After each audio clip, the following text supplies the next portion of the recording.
দুনিয়ার প্রশ্নের জবাব লেখাপড়া করলে দেওয়া যায়। যেই ছাত্র লেখাপড়া করে বলে পরীক্ষার হলে প্রশ্নের জবাব দিতে পারে। আবার কত ছাত্র আছে পরীক্ষার হলে যায় লেখাপড়া না কইরাও পাস করে না, আর একজনেরটা দেখা করে অথবা নকল করে। তার মানে দুনিয়ার প্রশ্নের জবাব লেখাপড়া করলে দেওয়া যায়, কিন্তু কবরের প্রশ্নের জবাব মুখস্থ করলে দেওয়া যাবে না, নকল নিয়ে গেলেও দেওয়া যাবে না।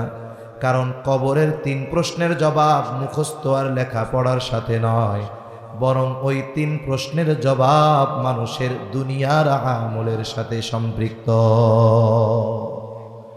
যে ব্যক্তি দুনিয়ায় ইসলাম পরিপূর্ণ মেনে চলবে, সে যদি বধিরও হয়, বধির কানে শুনে না, আপনাদের এলাকায় কি কয় বয়রা, এ যদি বয়রাও হয়, জীবনে কোনোদিন কানে শুনে নাই যে কবরে এই 3 প্রশ্ন করা হবে, কিন্তু ইশারা ইঙ্গিত দিয়া ওরে বোঝানো হয়েছে ইসলাম মতো চলতে হবে, ও এখন ইসলাম মতো চলে, পরিপূর্ণ জীবনে চেষ্টা করে ইসলাম মেনে চলার। ও শোনেও নাই কবরে ওই প্রশ্ন করা হবে, কবরে গেছে, এইবার তারে ওই প্রশ্ন করছে, ও সুন্দর মতো জবাব দিবে আমার দিন হলো ইসলাম। কিন্তু যারা ইসলাম মানে নাই, ইসলামের বিরুদ্ধাচরণ করেছে, ইসলামকে একটা আনুষ্ঠানিকতায় রূপান্তর করেছে, এই মানুষগুলো নকল নিয়ে গেলেও কবরে জবাব দিতে পারবে। এজন্য মনে রাখতে হবে, কবরের জবাব এটা হলো আলমে বরজখে আমার অবস্থা কি হবে, এই প্রশ্নের উত্তরের উপরে নির্ভর করতেছে। আখেরাতের প্রথম ঘাঁটি তো কবর, পরবর্তীতে কি হবে সেটা তো পরের হিসাব, কিন্তু এই দীর্ঘকাল যে আলমে বরজখে থাকতে হবে, ওই জায়গায় কেমন আমার জন্য ব্যবস্থাপনা, এটা নির্ভর করে এই 3 প্রশ্নের উপরে। এই জন্য আমরা আমাদের জীবনকে ইসলামের আলোকে সাজাবো, বলেন ইনশাআল্লাহ। অগণিত দুরুদ ও সালাম সৈয়দুল আম্বিয়া, আশরাফুল আম্বিয়া, খাতামুল আম্বিয়া, ইমামুল মুরসালিন, রহমাতুল্লিল আলামিন, মুহাম্মদুর রাসূলুল্লাহ সাল্লাল্লাহু আলাইহি ওয়াসাল্লামের উপর। আমি আপনাদের খেদমতে পবিত্র কোরআন থেকে একটা আয়াত তিলাওয়াত করেছি ও রাসূল আকরাম সাল্লাল্লাহু আলাইহি ওয়াসাল্লামের অগণিত হাদিস থেকে একটা হাদিস পাঠ করেছি। আল্লাহর কাছে তৌফিক চাই, আল্লাহ তাআলা অল্প সময়ের মধ্যে কিছু কথা বলার তৌফিক দেন, যেগুলো আমাদের সবার দুনিয়া এবং আখিরাতের জন্য কল্যাণকর হয়। সকলে জবান খুলে বলি আমিন। তো যে আয়াতখানা আপনাদের খেদমতে তিলাওয়াত করেছি, এই আয়াতের মধ্যে আল্লাহ সুবহানাহু ওয়া তাআলা গায়েব সম্পৃক্ত গুরুত্বপূর্ণ 5টি বিষয়ের কথা উল্লেখ করেছেন। কয়টি বিষয়? 5টি বিষয়। এই 5টি বিষয়কে কোরআনুল কারীমের অন্য আরেক আয়াতে মাফাতিহুল গায়েব, অদৃশ্যের বা গায়েবের চাবিসমূহ হিসাবে অভিহিত করা হয়েছে। মুফাসসিরিনে কেরাম বলেন, পৃথিবীতে যত গায়েব সম্পৃক্ত বিষয় আছে সবগুলো কোনো না কোনোভাবে এই 5টি বিষয়ের সাথে সম্পৃক্ত। সর্বপ্রথম আল্লাহ তাআলা গায়েব সম্পৃক্ত যেই বিষয়টার কথা বলেছেন সেটা হলো কিয়ামত সংগঠিত কখন হবে। প্রথমত আমরা সকলে কিয়ামত হবে এই ব্যাপারে সবাই বিশ্বাস করি, জোরে বলেন করি। কিয়ামত হলো আখিরাতের গুরুত্বপূর্ণ একটি অংশ। ছোটবেলায় আমরা যখন মক্তবে গেছি, মক্তবে ছুটি হওয়ার 10-15 মিনিট আগে কোরআন শরীফ পড়ুক, কায়দা পড়ুক, সিপারা আমপারা যা পড়ুক, ছুটি দেওয়ার 10-15 মিনিট আগে সবাইকে একসাথে বসায়া কিছু জিনিস আমাদের ওই সময় মুখস্থ করানো হতো। যেমন নামাজের জন্য যে জিনিসগুলো লাগবে, সূরা ফাতিহা সহ 4-5টা সূরা, এরপরে আত্তাহিয়াতু, দুরুদ শরীফ, দোয়া মাসুরা, এগুলো সহ কিছু কালিমা আমাদেরকে মুখস্থ করানো হতো। এর মধ্যে একটা কালিমার নাম ঈমানে মুফাসসাল। ঈমানে মুফাসসাল আমরা সকলে সমস্বরে আওয়াজ দিয়ে মজায় মজায় পড়তাম ওই সময়। যদিও ওই সময় এই পড়াগুলোর গভীরতা, তাৎপর্য, সারমর্ম অনুধাবন করার মতো যোগ্যতা আমাদের ছিল না, বয়স কম। কিন্তু ওই ভাঙা ঘরে, মসজিদে, মক্তবে যেগুলো আমরা পড়েছি, ওইগুলোই হলো আমাদের দুনিয়া আখেরাতের সফলতার সবচাইতে গুরুত্বপূর্ণ বিষয়। ছুটি হওয়ার আগে আমরা পড়তাম আমানতু বিল্লাহি ওয়া মালাইকাতিহি ওয়া কুতুবিহি ওয়া রুসুলিহি ওয়াল ইয়াউমিল আখিরি ওয়াল কদরি খাইরিহি ওয়া শাররিহি মিনাল্লাহি তাআলা ওয়াল বা'সি বা'দাল মাউত। সাতটি কালিমার ব্যাপারে আমরা ঈমান আনার স্বীকৃতি দিতাম। আমরা বলতাম আমানতু বিল্লাহ, আমি ঈমান এনেছি আল্লাহ তাআলার উপর, ওয়া মালাইকাতিহি, ঈমান এনেছি তার ফেরেশতাগণের উপর, ওয়া কুতুবিহি, কিতাব সমূহের উপর, ওয়া রুসুলিহি, রাসূলগণের উপর, ওয়াল ইয়াউমিল আখিরি, পরকালের উপর। 6 নম্বরে বলতাম অল কদরি খাইরিহি ওয়া শাররিহি মিনাল্লাহি তাআলা, যে ঈমান আনলাম তাকদীরের ভালো মন্দ সব আল্লাহর তরফ থেকেই হয়। ওয়াল বা'সি বা'দাল মাউত, ঈমান এনেছি মৃত্যুর পরে পুনরুজ্জীবিত হওয়ার পর। 7টি কালিমা আমরা ঘোষণা দিতাম এগুলোর উপরে ঈমান আনার। এগুলো হলো ঈমানের ভিত্তি। এগুলো কিসের ভিত্তি? জোরে কোন? ঈমানের ভিত্তি। হাদিসের মধ্যে আসছে 6টা, এই জায়গায় পড়িত 7টা। এর মধ্যে 2টা হলো এমন 2 in 1, একের মধ্যে 2। ওয়াল ইয়াউমিল আখিরি আর ওয়াল বা'সি বা'দাল মাউত, এই 2টা হলো একের মধ্যে 2। তাহলে এই 2টা মিলে একটা, আরো বাকি আছে 5টা, সর্বমোট হলো 6টা। এই 6টা হলো ঈমানের ভিত্তি। বলে এই 6টার মধ্যে একটা হলো আখেরাতের উপরে ঈমান আনলাম। বলে আখেরাত প্রত্যেকটা ব্যক্তির মৃত্যুর পর থেকে নিয়ে তার আখেরাত শুরু হয়ে যায়। আমার যখন মৃত্যু হবে আমার আখেরাত শুরু, যার মৃত্যু হয় তার আখেরাত শুরু। আখেরাতের অন্যতম গুরুত্বপূর্ণ অন্যতম একটি বিষয় হলো কিয়ামত। আখেরাত প্রত্যেকটা ব্যক্তির মৃত্যুর সাথে সাথে শুরু হয়ে যায়। আর কিয়ামত যেটাকে আমরা বুঝি, যেই দিন আকাশ খসে পড়বে, পাহাড়গুলো তুলোর ন্যায় উঠতে থাকবে, গোটা পৃথিবী ধ্বংস হয়ে যাবে, ওই দিনটাকে আমরা বলি কিয়ামতের দিন। ওই কিয়ামত সংগঠিত হবে। বলেন তো এ ব্যাপারে কোনো সন্দেহ আছে নাকি? কিয়ামতের উপরে ঈমান আনতে হবে, কারণ কোন ব্যক্তি যদি আখিরাত সম্পৃক্ত কোনো বিষয়ের উপরে অবিশ্বাস বা মিথ্যা প্রতিপন্ন করে, আখিরাতের সাথে সম্পৃক্ত বিষয়, যেমন কেউ যদি জান্নাত অস্বীকার করে, কেউ যদি জাহান্নাম অস্বীকার করে, কেউ যদি মিজান অস্বীকার করে, কেউ যদি কিয়ামত অস্বীকার করে, মরার পরে আবার জীবিত হতে হবে এটা যদি অস্বীকার করে, এক কথায় আখিরাত সম্পৃক্ত কোনো একটি বিষয়ে যদি অস্বীকার করে সে বেঈমান, কোনো সন্দেহ নাই। তাহলে আখিরাতের অন্যতম একটি গুরুত্বপূর্ণ বিষয় হলো কিয়ামত। এটা সংগঠিত হবে, আর ওই দিন মানুষকে আল্লাহ তাআলা দুনিয়ার কাজের পূর্ণ প্রতিদান দিবে। তবে হ্যাঁ, এই কিয়ামত কখন সংগঠিত হবে, আসমান কখন খসে পড়বে, ইসরাফিল আলাইহিস সালাম সিংহায় কখন ফুৎকার দিবে, এই সময়ের খবর, এই সময়ের জ্ঞান দুনিয়ার কারো কাছে নাই, একজনের কাছে আছে। তিনি কে? আল্লাহর কাছে এই খবর আছে, ইলম আছে, আর কারো কাছে নাই। কিয়ামত কখন সংগঠিত হবে এই খবর, এই ইলম নবীজিরও নাই।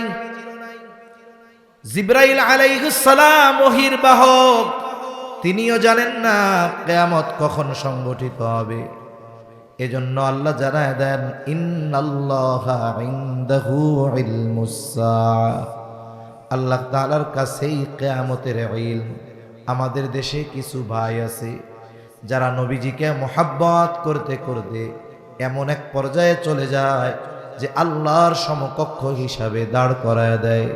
ওই ভাইগুলো নবীজিকেও আলিমুল গায়েব বলে, আর যারা নবীজিকে আলিমুল গায়েব বলে না ওই ভাইগুলো তাদেরকে নবীর দুশ্মন বলে গালি দেয়।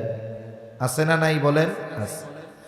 অথচ কিয়ামত সংগঠিত কখন হবে নবীজি জানেন না। একটা প্রসিদ্ধ হাদিস আছে, হাদিসকে বলা হয় হাদিসে জিবরিল, আর এক নাম হলো উম্মুস সুন্নাহ। লম্বা হাদিস। জিবরাইল আলাইহিস সালাম মানবাকৃতিতে সাহাবায়ে কেরামকে দ্বীনের মৌলিক বিষয়গুলো শিক্ষা দেওয়ার জন্য নবীজির কাছে আসছেন। অনেকগুলো প্রশ্ন করেছেন, ইসলাম কি, ঈমান কি, ইহসান কি। এই ধারাবাহিকতায় জিবরাইল আলাইহিস সালাম মানবাকৃতিতে নবীজির সামনে হাঁটুর সাথে হাঁটু লাগায় বসা, জিজ্ঞাসা করতেছে কিয়ামত কখন হবে। নবীজি সাল্লাল্লাহু আলাইহি ওয়াসাল্লাম জবাব দিলেন, মাল মাসউলু আনহা বিআ'লামা মিনাস সাইল। নবীজি জানা দিলেন মাল মাসউলু আনহা বিআ'লামা মিনাস সাইল, এই ব্যাপারে যাকে জিজ্ঞাসা করা হয়েছে তিনি জিজ্ঞাসা করনেওয়ালার চাইতে বেশি জানেন না। নবীজি তো তারে চিনছে যে এই যে ফেরেশতা জিবরাইল আলাইহিস সালাম, তার মানে জিবরাইল আলাইহিস সালামও জানেন না, নবীজিও জানেন না যে কিয়ামত কখন সংগঠিত হবে। তবে কিয়ামতের কিছু আলামতের কথা নবীজি সাল্লাল্লাহু আলাইহি ওয়াসাল্লাম আমাদেরকে জানায় দিয়েছেন। আমি সেই আলামত সম্পৃক্ত একটি হাদিস আপনাদের খেদমতে পাঠ করেছি। নবীজি সাল্লাল্লাহু আলাইহি ওয়াসাল্লাম এই হাদিসের মধ্যে 6টা বিষয়ের কথা উল্লেখ করেছেন। কয়টা বিষয় একটু জবান খুলে বলেন। আপনাদের ঘুম আসতেছে নাকি? আপনাদের না আসে, ওনাদের তো আসতে পারে। তাকবীর দেন সামনে যারা আছেন, নারায়ে তাকবীর। আরো জোরে দেন না, নারায়ে তাকবীর।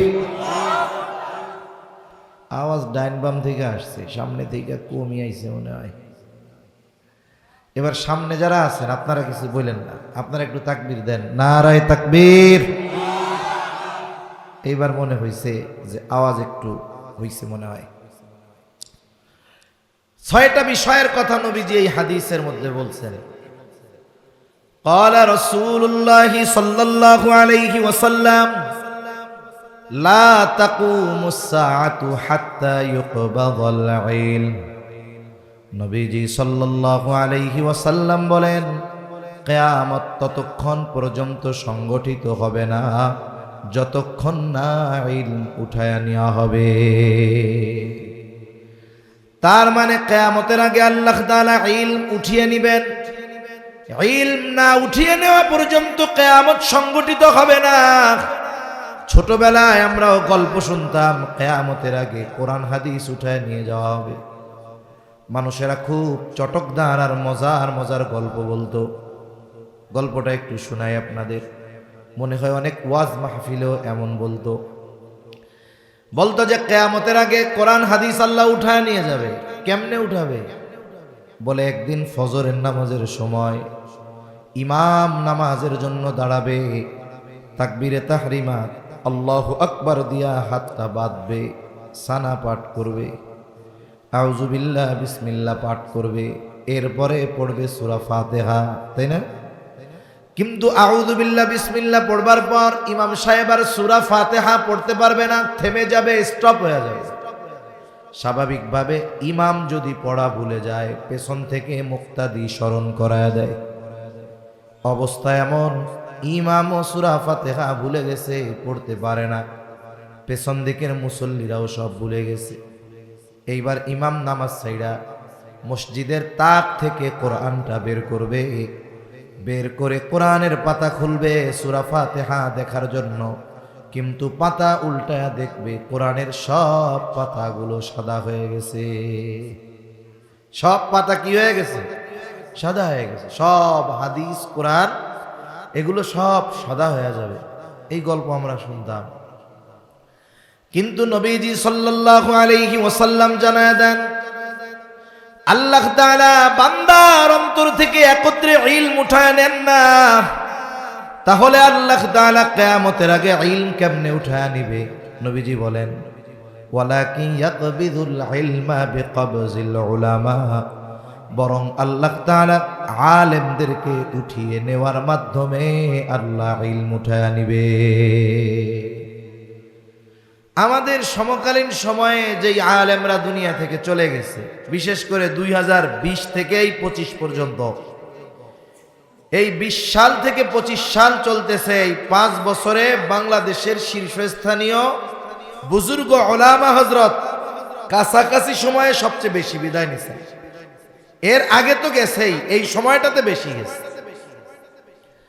এর আগে যারা গেছেন, শাইখুল হাদিস আল্লামা আজিজুল হক রহমাতুল্লাহি আলাইহি, খতিব উবাইদুল হক রহমাতুল্লাহি আলাইহি, মুফতি ফজলুল হক আমিনী রহমাতুল্লাহি আলাইহি, আহমদ শফি দামাত বরকাতুহুমুল আলিয়া, জুনাইদ বাবু নগরী রহমাতুল্লাহি আলাইহি, মুফতি আব্দুস সালাম চটগামী রহমাতুল্লাহি আলাইহি, এইরকম একের পর এক দেশ বিখ্যাত জগৎ বিখ্যাত আলেমদের কথা বলা যাবে।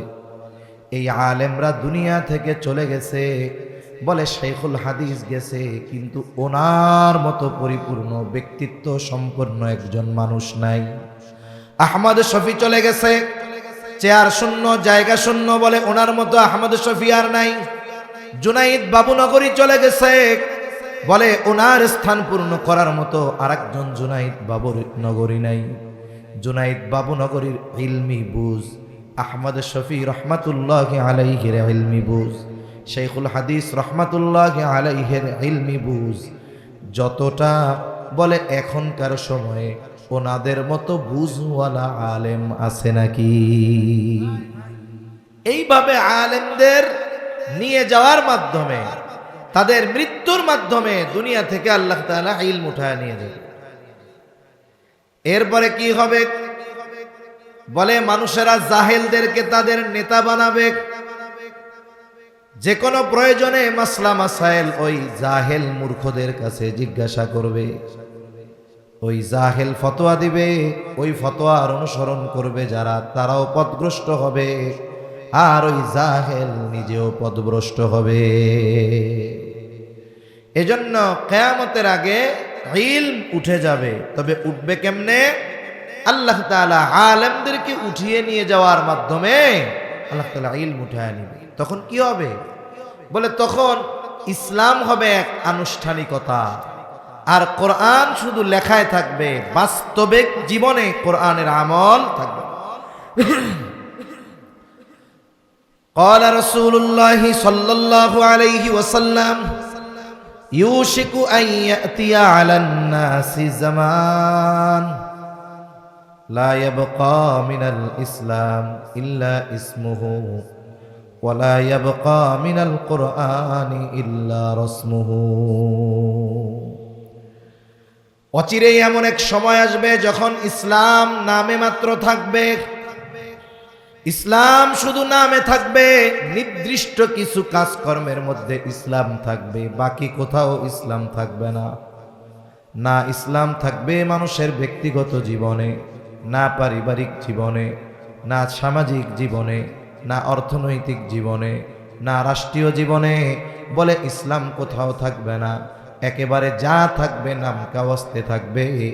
নামকাওয়াস্তে নিজেদের মুসলমান পরিচয় দিব ঠিক, কিন্তু প্রকৃত পক্ষে মুসলমানিত্ব থাকবে না। কোথায় আছে পরিপূর্ণ ইসলাম? ব্যক্তিগত জীবনেও নাই, সামাজিক জীবনেও নাই, রাজনৈতিক জীবনেও নাই। অথচ কবরে আমাদেরকে জিজ্ঞাসা করা হবে, তোমার দিন কি? জবাব কি হবে বলেন তো? যদি কবরে জিজ্ঞাসা করবে না দিন কি, ওমা দিন, তোমার দিন কি, জবাব কি হবে? ইসলাম। সবাই জানে। তিনটা প্রশ্ন করবে, এটা মুসলিমও জানে, অমুসলিমও জানে, যে কবরে এই তিন প্রশ্ন করবে। হুজুররা ওয়াজ করে কয়, এটা আমরা শুনছি। দুনিয়ার প্রশ্নের জবাব লেখাপড়া করলে দেওয়া যায়।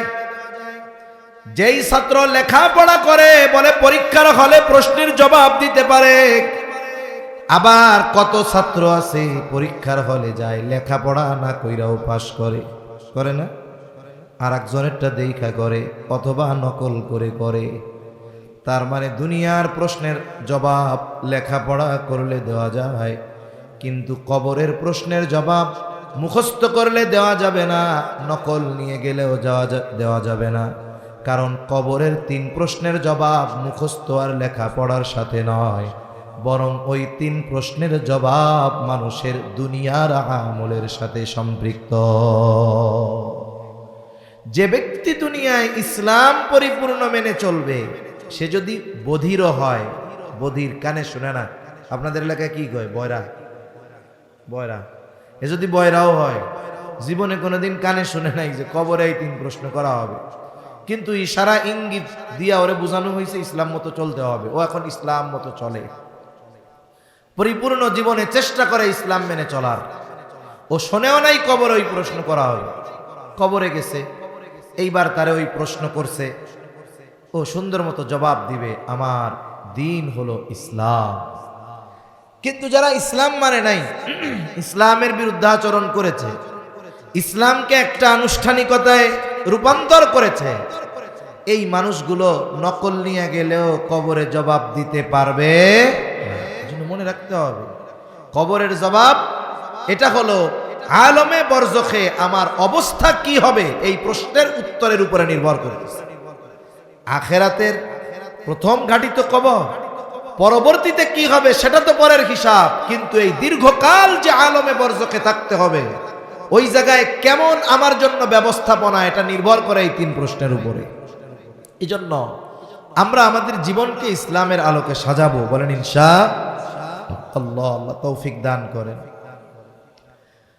এখন ইসলাম কোথায় আছে? যেমন সামাজিকভাবে ইসলাম নাই, বিবাহের অনুষ্ঠানে ইসলাম আছে নাই, একেবারে শুরু থেকে নিয়ে শেষ পর্যন্ত সব অমুসলিমদের কালচার। 2-3 মিনিট খালি মুসলমানদের কালচার থাকে। কি থাকে? মসজিদ থেকে হুজুর রে কয়, হুজুর ফোন দিলে আসবেন, এর আগে আইসেন কেন? ও পরিবেশ আপনার না হুজুর। এরপরে হুজুর রে কোনো মতে 2 মিনিটের জন্য ডাক দিয়া কয়েক সেকেন্ডের মধ্যে ইজাব কবুল কমপ্লিট। বিবাহ পড়াইতে কি 5 ঘন্টা লাগে নাকি? 2 মিনিটে খতম। 2 মিনিট পরে হুজুর রে কয়, আপনি যান গা, এই পরিবেশ আপনার না হুজুর, চলে যান। তার মানে গোটা বিবাহ অনুষ্ঠানের মধ্যে ওই 2 মিনিট আছে মোটামুটি ইসলামের আলোকে করে। ওইটাও যদি হুজুর ছাড়া চালানো যাইতো, চালানো শুরু করে দিত। তাহলে ইসলাম পরিপূর্ণভাবে আমাদের অনুসরণ করতে হবে, ব্যক্তি থেকে রাষ্ট্র পর্যন্ত সব জায়গায় ইসলাম আমাদের দরকার। ব্যক্তি জীবনের জন্য আমার দায়বদ্ধতা আছে, রাষ্ট্রীয় জীবনে ইসলাম প্রতিষ্ঠার জন্য কতটুকু প্রচেষ্টা করলাম, এটার ব্যাপারেও আল্লাহর দরবারে জবাবদিহিতার কাঠগড়ায় দাঁড়াতে হবে। ওই যে কোরআন থাকবে, শুধু লেখায় থাকবে, কোরআনগুলো তাকে থাকবে, বলে মানুষ মরে গেলে চতুর্দিকে পড়বে। তারা মনে করে কোরআন হলো তাকে তুলে রাখার জিনিস, এটা মানুষ মরলেই পড়তে হয়। কিন্তু আল্লাহ তাআলা কোরআনুল কারীমকে মুমিনদের জন্য গাইড বানায়ছেন, পথপ্রদর্শক হিসাবে আল্লাহ তাআলা দিয়েছেন। আর কোরআনুল কারীম আর সুন্নাহ হলো ঈমানদারদের মূল সংবিধান। কোরআনের তিলাওয়াত আছে সুললিত কণ্ঠে, কত পরিশ্রম করে তিলাওয়াত করে কারীরা। আল্লাহ রাসূল সাল্লাল্লাহু আলাইহি ওয়াসাল্লাম বলেন, শেষ জামানায় তীরের মতো কোরআন পড়বে। একটা অক্ষরের উচ্চারণ শুদ্ধ করার জন্য দিনের পর দিন কাটায় দিবে। আয়না দিয়া জিহ্বা দেখবে, ঠোঁট দেখবে, মুখ দেখবে, উচ্চারণ করতে গিয়ে কপাল ঘুষায় নাকি এগুলা দেখবে, কিন্তু এগুলো সব জান না। এগুলো সব কি? ওটা শুনতে মজা লাগে, হৃদয় পর্যন্ত পৌঁছায় না, বাস্তবিক জীবনে আমল হয় না। তা কথা অন্যদিকে চলে যাচ্ছে। নবীজি সাল্লাল্লাহু আলাইহি ওয়াসাল্লাম বলেন, লা তাকুমুস সাআতু হাত্তা ইউকবাদাল ইলম। কিয়ামত ততক্ষণ পর্যন্ত সংগঠিত হবে না যতক্ষণ না আল্লাহ তাআলা ইলম উঠায় না নিবেন। তার মানে কিয়ামতের আগে ইলম উঠায় নেওয়া হবে। আর ইলম কিভাবে আল্লাহ উঠায় নেবেন, আলেমদেরকে উঠিয়ে নিয়ে যাওয়ার মাধ্যমে। এই জন্য পৃথিবীর জমিনে যত আলেম বেশি বেশি থাকবে, হক্কানি উলামা ইকরামের পদাচারণা যত বেশি থাকবে, আমাদের থেকে কিয়ামত তত দূরে থাকবে। আর এই আলেমগুলোর কারখানা হলো মাদ্রাসাগুলো। এজন্য উলামা ইকরামের প্রতি মুহাব্বতের সাথে সাথে মাদ্রাসাগুলোর প্রতি আমাদের আন্তরিক ভালোবাসা মুহাব্বত থাকা দরকার। 2 নাম্বার, নবীজি সাল্লাল্লাহু আলাইহি ওয়াসাল্লাম বলেন, ওয়া তাকসুরাজ জালাজিলু, কিয়ামতের আগে জালজালা বেড়ে যাবে। জালজালা তথা ভূমিকম্প, এটা জমিনের জন্য একটা স্থলের একটা মুসিবত, বিপর্যয়। যখন কোনো ধরনের মুসিবত বিপর্যয় পরিলক্ষিত হয়, শুধু জাগতিক নজরে এই মুসিবতকে দেখে না, বরং এই মুসিবতকে সে কোরআন এবং সুন্নাহর আলোকে এই মুসিবতের মূল কারণগুলো সে অনুসন্ধান করে। ভূমিকম্প কেন হয়? ভূতাত্ত্বিক যারা, এরা বলে আমরা তো পৃথিবীর উপরিভাগে বসবাস করি, পৃথিবীর উপরিভাগে আমরা বসবাস করি, পৃথিবীর ভেতর দিকে অনেক কিছু আছে, আগুন, পানি, বিভিন্ন খনি, অনেক কিছু আছে। আবার উপরিভাগে যে বসবাস করি, আরেকটা কাগজ দেন, এইরকম একটা অংশে পৃথিবীর সবাই বসবাস করে না। পৃথিবীর বিভিন্ন মহাদেশ এক একটা প্লেটের উপরে, এক একটা অংশের উপরে, এগুলো কেমন থাকে মনে করেন, এইটা হলো এশিয়া মহাদেশ, এটার উপরে আফ্রিকা মহাদেশ, এখন এটা পাশাপাশি আছে, এই জায়গায় এরকম আছে। বিজ্ঞানীরা বলেন যে এই প্লেটগুলো মানে অংশগুলো সব সময় নড়াচড়া করে। বছরে কতটুকু নড়াচড়া করে? বলে 10 থেকে 16 সেন্টিমিটার মাত্র, প্রতি বছরে এতটুকু নড়াচড়া করে। কতটুকু? অল্প একটু নড়াচড়া করে। বলে যদি গতি কোনো সময় 16 সেন্টিমিটারের একটু বেড়ে যায়, মনে করেন এখন গতিটা বাড়ছে, চলতে চলতে এবার গতি এতটুকু বাড়ছে যে সেটার গতি 20 সেন্টিমিটার পার হয়ে গেছে, তখন ভূমিকম্প আমাদের কাছে উপলব্ধি হয়।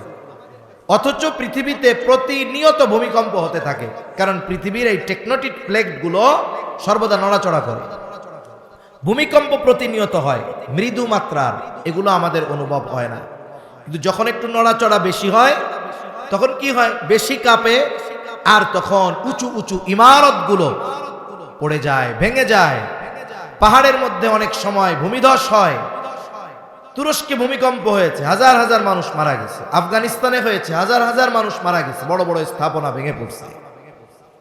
থাইল্যান্ড মায়ানমার সীমান্তে কিছুদিন আগে হয়েছে, উঁচু উঁচু বিল্ডিং গুলো এরকম বাতাসে যেমন গাছ নড়ে এরকম নড়তেছে।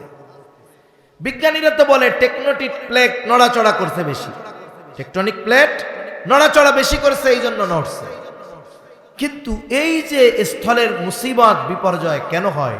আল্লাহ তাআলা বলেন, যাহারাল ফাসাদু ফিল বাররি ওয়াল বাহরি বিমা কাসাবাত আইদিন নাস লিয়ুযীকাহুম বা'দাল্লাযী আমিলু লাআল্লাহুম ইয়ারজিউন।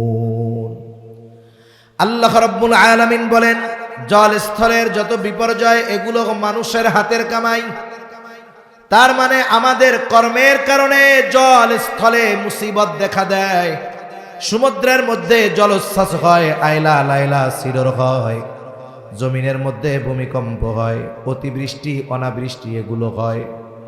আল্লাহ তাআলা আমাদের পাপের কারণে এইগুলা দেন, তবে আমাদেরকে সমূলে শেষ করে দিতে চান না, বরং এই সামান্য বিপর্যয় দিয়ে আমাদেরকে সতর্ক করে দেন। আল্লাহ তাআলা বলেন, লিউযীকাহুম বা'দাল্লাযী আমিলু লাআল্লাহুম ইয়ারজিউন। আল্লাহ কেন দেয়? হে দুনিয়ার মানুষ, থাইল্যান্ডের ভূমিকম্প দেখে সতর্ক হয়ে যাও। কত উন্নত প্রযুক্তি, বিল্ডিং গুলো বাতাসের ন্যায় কেমন যেন নড়তেছে, সতর্ক হয়ে যাও। আল্লাহর দিকে ফিরে আসো, পাপাচারের পথ পরিহার করে দ্বীনের পথে ফিরে আসো, নেকের পথে ফিরে আসো।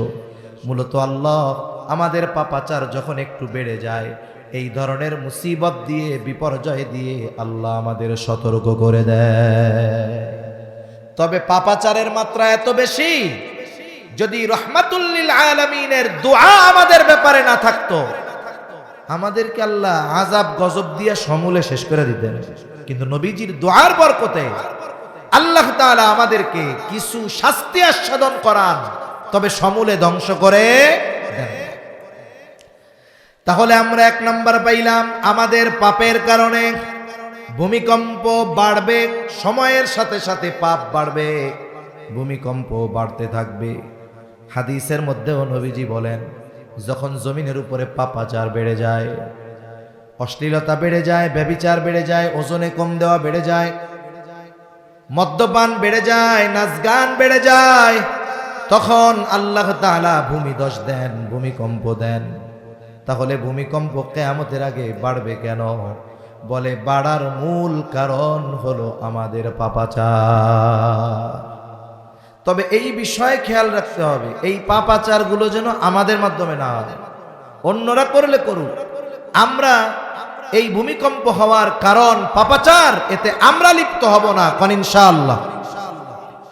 3 নাম্বার, নবীজি সাল্লাল্লাহু আলাইহি ওয়াসাল্লাম বলেন, ওয়ায়াতাকারাবাজ জামান, কিয়ামতের আগে সময় সংকুচিত হয়ে যাবে, সময় সংকুচিত হয়ে যাবে, সংক্ষিপ্ত হয়ে যাবে, সময়টা নিকটবর্তী হয়ে যাবে। কিয়ামতের আগে এক জুমা থেকে অপর জুমা তাড়াতাড়ি চলে আসবে, মনে হবে এই তো গতকাল জুমা পড়লাম, আবার আগামীকাল জুমা।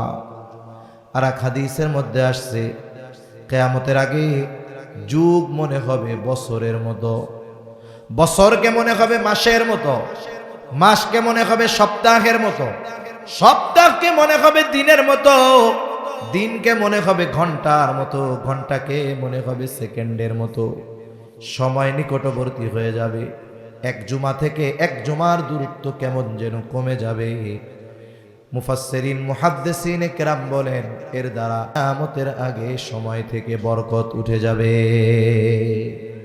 হায়াতের বরকত উঠে যাবে।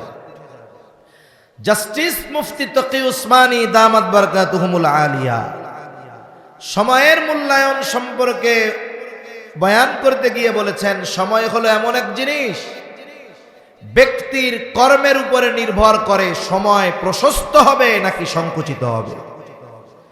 কোন মানুষ যদি সময়কে ভালো কাজে অতিবাহিত করে, তাহলে তার সময়ের মধ্যে আল্লাহ তাআলা বরকত দিবে। কাপটা গ্লাস আছে, সময় যদি কেউ ভালো কাজে অতিবাহিত করে, সময়ের মধ্যে আল্লাহ কি দিবে? বরকত দিবে। আপনারা আরেকবার তাকবীর দেন, ঘুম আসতেছে মনে হয়। নারায়ে তাকবীর, আরো জোরে নারায়ে তাকবীর। একটু হাত দুইটা একটু নাড়া দেন, একটু নাড়া দেন, ব্যায়াম ট্যাম করে। হ্যাঁ, সজাগ আছেন তো? মাশাআল্লাহ, বেশি সময় কষ্ট দিব না। তাহলে সময় প্রসারিত হয় কিসের মাধ্যমে?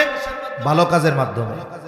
ভালো কাজ করতে গেলে মনে হবে যে অনেক সময় লাগতেছে, কিন্তু কেউ যদি অহেতুক কাজে লিপ্ত হয়, দেখবেন সময় খুব তাড়াতাড়ি চলে যায়।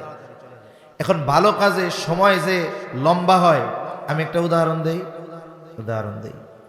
মনে করেন এক মসজিদে ইমাম সাহেব ফজরের নামাজ পড়াইতে সময় লাগে তার 10 মিনিট। কয় মিনিট?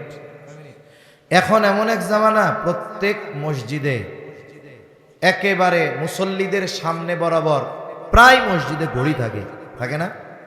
এজন্য অসুবিধা কি জানেন? ইমাম সাহেব বয়ান করে জুমার দিন, মনে করেন 1:15 হলো একটা সময়, কিন্তু ঘড়ির কাঁটায় সময় বা ওই যে বোর্ডে সময় দেওয়া আছে যে জুমা 1:15 বা 1:20 সময় দেওয়া থাক, কিন্তু ওই মসজিদে জামাত শুরু হবে কখন, এটা ওই ঘড়ির কাঁটার উপরে নির্ভর করে না, ইমামের ইচ্ছার উপরে নির্ভর করে, ঠিক কিনা বলে? কিন্তু যখনই 1:15 বাজবো, কেউ কেউ এরকম তাকাইবে, হুজুরের দিকে একবার, ঘড়ির দিকে একবার, আছে না নাই?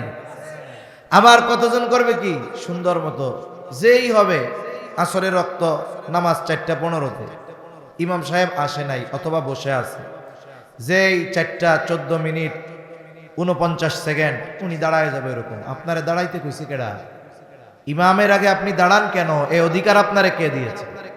ইমাম যতক্ষণ না দাঁড়াবে নামাজের জন্য, মুসল্লি নামাজের জন্য দাঁড়াবে না। এটাই আদব। ঘড়ি তো সামনে থাকে। এখন ইমাম সাহেব যখন নামাজ শুরু করে, এরপরে ঘড়ির দিকে তাকায়। একটা হিসাব আছে, ইমাম সাহেব যদি 5:20 নামাজ শুরু করে, তাইলে 5:24 সময় সে রুকুতে যায় ফজরের নামাজে। কিন্তু আজকে 4:24 পার হয়ে 5:25, 26 এখনো রুকুতে যায় না। কিরে, ইমাম সাহেব চিন্তা করছে অন্যান্য দিন সূরা দাহার দিয়ে 2 রাকাত পড়াই, আজকে সূরা দাহার দিয়ে 1 রাকাত পড়াবো, সময় একটু বেশি লাগবে না? লাগবে। এবার যখন 24 থেকে ঘড়ির কাঁটা 26-এ যায়, আর সহ্য হয় না। একজন পেছন থেকে কয়, ইমাম সাহেব কেরাত চলতেছে, পাশের থেকে এবার আর একজন বলে, একের পর এইবার জামাতের সাথে পেছন থেকে কাশাকাশি শুরু। ইমাম মনে মনে কয়, চিন্তা করছিলাম সূরাটা শেষ করে রুকুতে যাবো, পেছনে যে পরিমাণ যক্ষা শুরু হয়েছে, আমিও কাশির মধ্যে পড়ে যাই কিনা ঠিক নাই। আল্লাহু আকবার। এই যে সে যে নামাজের মধ্যে আছে, পৃথিবীতে সবচাইতে উত্তম কাজের মধ্যে সে আছে, ঠিক কিনা বলেন? কারণ একজন মানুষ যখন তাকবীরে তাহরিমার মাধ্যমে নামাজের মধ্যে অন্তর্ভুক্ত হয়ে যায়, সে পৃথিবীর সব বৈধ কাজ, অনেক বৈধ কাজ তার জন্য সাময়িকভাবে নিষিদ্ধ হয়ে যায়। কেন? বলে এই সময় কথোপকথন চলে কার সাথে? দুনিয়ার মানুষ আমরা এতটা জাহেল যে আল্লাহর সাথে কথা বলতেছে, এই 2টা মিনিট বেশি লাগলে আর ভালো লাগে না। অথচ ওই লোক নামাজ থেকে বের হয়ে চায়ের দোকানে বসবে, দেখবেন এক টানা বৈশা থাকবে দুপুর থেকে নিয়ে রাত 9টা পর্যন্ত। কোনো উহু আহা আর কাশি মাসি নাই, কোনো অসুবিধা নাই, মাজা ব্যথাও নাই, গিরা ব্যথাও নাই। এই যে সময়টা যে চার দোকানে কাটাচ্ছে, হয়তো গুনার মাধ্যমে, না হয় গীবতের মাধ্যমে, না হয় অহেতুক কোনো কথা কাজের মাধ্যমে, এই সময়টা দ্রুত চলে যায়, ওটা বরকত শূন্য হয়ে যায়। আর যেই কাজগুলো আমরা কোরআন তিলাওয়াত করি, নামাজ পড়ি, মসজিদে থাকি, বলে এই সময়গুলো আমার আপনার কাছে লম্বা সময় লাগে। কেন? বলে সময় অল্প হলেও ওই সময়ের মধ্যে আল্লাহ বরকত দেয়। এজন্য তাকি উসমানী দামাত বারকাতুহুমুল আলিয়া বলেন, মানুষ ভালো কাজ, নেক কাজের মাধ্যমে সময়ের বরকত লাভ করে, সময়টা প্রশস্ত হয়ে যায়। আর যদি অহেতুক গুনার কাজ, টেলিভিশন, মোবাইল, ফেসবুক দেখে সময় কাটায়, বলে মুহূর্তের মধ্যে সময় থেকে বরকত উঠে যায়, খুব দ্রুততার সাথে সময়গুলো চলে যায়। অথচ এই সময় এই দুনিয়ায় দামি নেয়ামতগুলোর মধ্যে অন্যতম এক দামি নেয়ামত। সময়ের কত দাম, হায়াতের কত দাম, এটা বুঝতে পারবো যখন মারা যাব। তখন দুনিয়াতে যেই মানুষগুলো এই হায়াত তথা সময়ের কদর করে নাই, মূল্যায়ন করে নাই, এরাও মারা যাওয়ার পর সময়ের মূল্য বুঝতে পারবে। কিন্তু তখন কিছু করার আছে? জোরে বলেন, তখন কিছু করার থাকবে? থাকবে। আল্লাহ তাআলা কোরআনুল কারীমের মধ্যে বলেন, وَأَنفِقُوا مِمَّا رَزَقْنَاكُم مِّن قَبْلِ أَن يَأْتِيَ أَحَدَكُمُ الْمَوْتُ। আল্লাহ তাআলা বলেন, তোমাদেরকে যেই রিজিক দেওয়া হয়েছে মৃত্যু আসার পূর্বে, তা থেকে তোমরা ব্যয় করো, দান সাদকা করো। যদিও এই জায়গায় শুধু একটা আমলের আদেশ, কিন্তু মুফাসসিরিনে কেরাম বলেন উদ্দেশ্য হলো মৃত্যু আসার আগে তোমরা সৎ কর্ম করো, নেক কর্ম করো, ভালো কাজ করো। যেই লোকগুলো আল্লাহ তাআলার এই প্রত্যাদেশ অনুযায়ী দুনিয়ার হায়াত অতিবাহিত করে নাই, ওই লোকটা যখন মৃত্যু হয়ে যাবে, মৃত্যুর পরে যে মাইয়াত, মুর্দা, এটা কিন্তু কথা বলে, কিন্তু আমরা শুনতে পারি না। যদি নেককার হয় তাইলে সে বলে, আমারে তাড়াতাড়ি গোসল দিয়া আমার আসল গন্তব্যে দিয়া সব। এখন এই যে মাইয়াত যে কথা বলে, এই কথার আওয়াজ যদি মানুষেরা শুনতে পাইতো, নবীজি বলেন তাহলে মানুষেরা ভয়ে লাশ গোসল দাফন দেওয়া বন্ধ করে দিত। ও কথা বলে, আমরা না শুনলেও শুনে কে? এখন ওই মানুষগুলো যারা দুনিয়ার হায়াতে ভালো কাজ করে নাই, দান সদকা করে নাই, চার দোকানে বৈশা আড্ডা মাইরা সময় কাটায় দিছে, ওই মানুষগুলো মরার পরে কথা বলবে। কি কথা বলবে? আল্লাহ তাআলা সেটা বলেন। কি বলবে তারা? ফায়াকুল রাব্বি লাউলা আখখারতানি ইলা আজালিন করিব। ও তখন আকুতি মিনতির সাথে আল্লাহর কাছে বলবে, ও আমার রব, আমাকে কিছু সময়ের জন্য অবকাশ দেন, আবার একটু দুনিয়ায় যাওয়ার সুযোগ দেন। লাউলা আখখারতানি ইলা আজালিন করিব, যদি আমাকে একটু সামান্য সময়ের জন্য অবকাশ দেওয়া হতো, আবার একটু যদি দুনিয়ায় যাইতে দিতেন, আল্লাহ কি করতা? বলে ফাসাদ্দাকা ওয়া আকুম মিনাস সালিহিন, আপনি আমাকে যেই সম্পদ দিয়েছিলেন তা থেকে আমি অকাতরে দান করতাম, এত বেশি নেক কর্ম করতাম যে সৎ কর্মশীলদের অন্তর্ভুক্ত হয়ে যেতাম। আফসোস করে খালি বলবে আল্লাহর কাছে, যদি একটু যাইতে দিতেন দুনিয়ায় আল্লাহ, তাইলে আমি দান সদকা করতাম, ভালো মানুষ হয়ে যাইতাম। এটা বলবে কোন সময়? কোন সময়? মরার পর।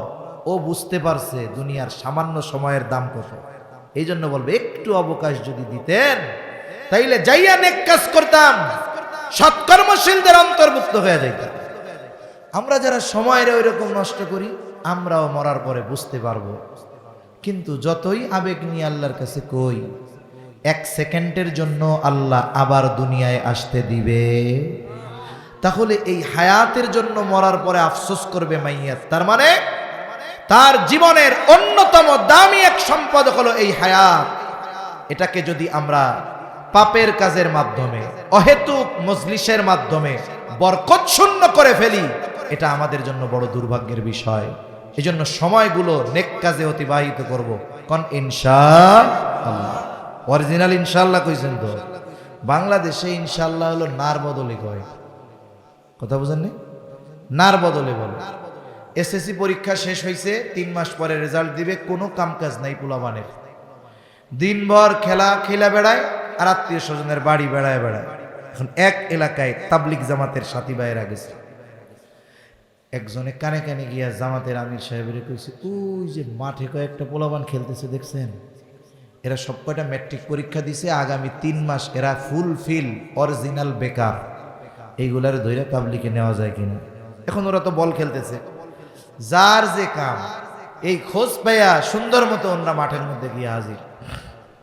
একজনকে ধরছে, পরীক্ষা দিছ, হ্যাঁ কোনো কাজ আছে না, এবার তার তাশকিল করা শুরু করছে। কাজ যেহেতু নাই, সময় আল্লাহ দিয়েছেন, সময়ের হিসাব আল্লাহ নিবে, তা এই সময়টাকে আমরা একটু আল্লাহর রাস্তায় কোরবানি করি।